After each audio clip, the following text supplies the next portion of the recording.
Emmanuel, le chèque alimentaire, revenons à des considérations contemporaines. Est-ce que ce chèque alimentaire va voir le jour? Sur le papier, il a tout d'une bonne idée ce chèque, puisque c'est une aide financière fléchée vers l'alimentation pour les plus modestes en ces temps d'inflation. Or, c'est devenu un véritable sac de nœuds. Ah oui, vous savez, c'était un de ces éléments de la grande liste de courses de la Convention citoyenne pour le climat, peut-être parmi les plus rationnels. Un chèque pour permettre aux plus modestes de mieux se nourrir en soutenant la transition écologique de l'agriculture. Eh bien, ce chèque, c'est devenu une arlésienne. Emmanuel Macron s'en était saisi en décembre 2020. Principe acté au Parlement 6 mois plus tard. Ça faisait encore partie des promesses du candidat Macron. On parlait d'une mise en place en 2023. Mais hier matin, sur LCI, le ministre de l'économie Bruno Le Maire l'a relégué au calendrier grec. Nous ne sommes pas parvenus à construire un dispositif qui soit opérationnel et rapide.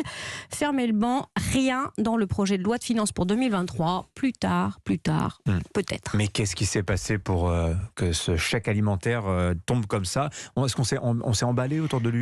Vous savez, Bercy n'a jamais été très chaud et a toujours dit que c'était une usine à gaz. Chère l'usine à gaz, entre 2,5 et 5 milliards d'euros. Ah oui. Bien investi, si vous voulez mon avis, mais Bercy ne les a pas et demande aux ministères concernés par le chèque, l'agriculture, la santé, de se débrouiller et de trouver des financements.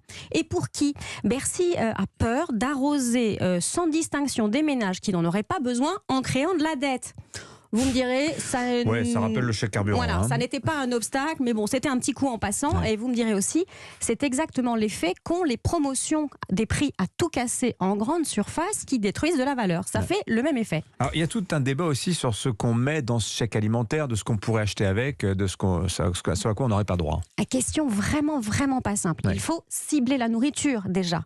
Première contrainte, ça ne peut pas être un virement bancaire, sinon on aura encore ces débats interminables sur les écrans plats. Personne n'en a envie. Et si c'est toute la nourriture, le chèque manquera son objectif, une alimentation saine, locale. Il pourrait même subventionner des importations à bas coût, ce qui serait quand même ballot.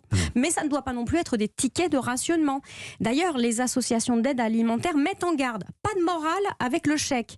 Les publics précaires ont d'autres soucis que de se voir imposer de la tomate bio hors de prix ou du nutritionnellement correct.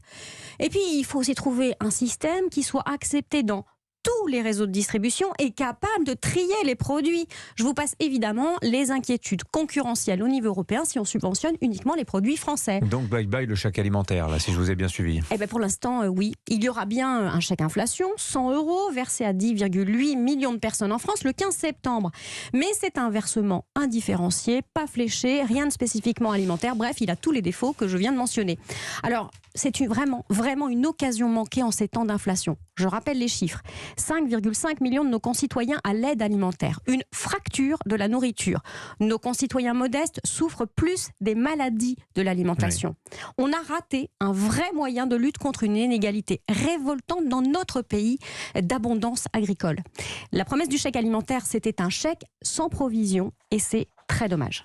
Merci beaucoup Emmanuel Ducrot, regard d'experte sur ces questions alimentaires comme d'habitude.